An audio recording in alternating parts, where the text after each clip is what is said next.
എന്താ അച്ചാറ്? ഇതെന്താണ്? കോഴി അച്ചാറോ? ഹലോ ഗൈസ്, അപ്പം നമുക്ക് നാട്ടിൽ നിന്ന് ഇവിടെ നിന്ന് പെട്ടി അങ്ങോട്ട് പിടിച്ച് നോക്കിയാലോ.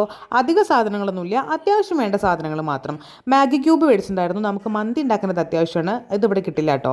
പിന്നെ 2 ഐറ്റം അച്ചാർ മേടിച്ചു, നാരങ്ങ അച്ചാറും മേടിച്ചു, മാങ്ങച്ചാറും മേടിച്ചു. പിന്നെ പെരുംജീരകം, അതിവിടെ കിട്ടാത്ത സാധനമാണ്, എനിക്ക് അത്യാവശ്യം വേണ്ട സാധനവും അതാണ്.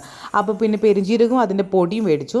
പിന്നെ ഗരം മസാല പൊടിച്ചു കൊണ്ടുള്ള ടൈമില്ലായിരുന്നു, അപ്പോൾ പിന്നെ ഇങ്ങനത്തെ ഒരു 5-6 പാക്കറ്റ് ഇട്ട് പോന്നു. പിന്നെ ചിക്കൻ മസാല, സാമ്പാർ മസാല, പിന്നെ നമ്മുടെ മെയിൻ സാധനം ജീരകശാല റൈസ്, അതൊരു 5 കിലോ മേടിച്ചിട്ടുണ്ടായിരുന്നു കേട്ടോ. പിന്നെ പപ്പടം, പിന്നെ ചെറിയുള്ളി ഇവിടെ കിട്ടില്ല, അതും മേടിച്ചു. മല്ലിപ്പൊടി, മഞ്ഞൾപ്പൊടി, ഇത് രണ്ടും. മുളക് പൊടി കഴിഞ്ഞ അവിടെ കൊണ്ടുവന്ന് ഇവിടെ ഉണ്ടായിരുന്നു. പിന്നെ ഒരു 5 കിലോൻ്റെ അരിപ്പൊടീൻ്റെ പാക്കറ്റ് മേടിച്ചിട്ടുണ്ടായിരുന്നു. ഇതൊക്കെ ഞാൻ നെസ്റ്റോ നട്ടാ വാങ്ങിച്ചത്. പിന്നെ അടുത്ത ബോക്സ് നിറച്ച് കല്യാണീൻ്റെ സാധനങ്ങളായിരുന്നു. ഉത്സവത്തിന് മേടിച്ച എല്ലാ കളിക്കോപ്പും ഇങ്ങോട്ട് കയറ്റി അയച്ചിട്ടുണ്ട്.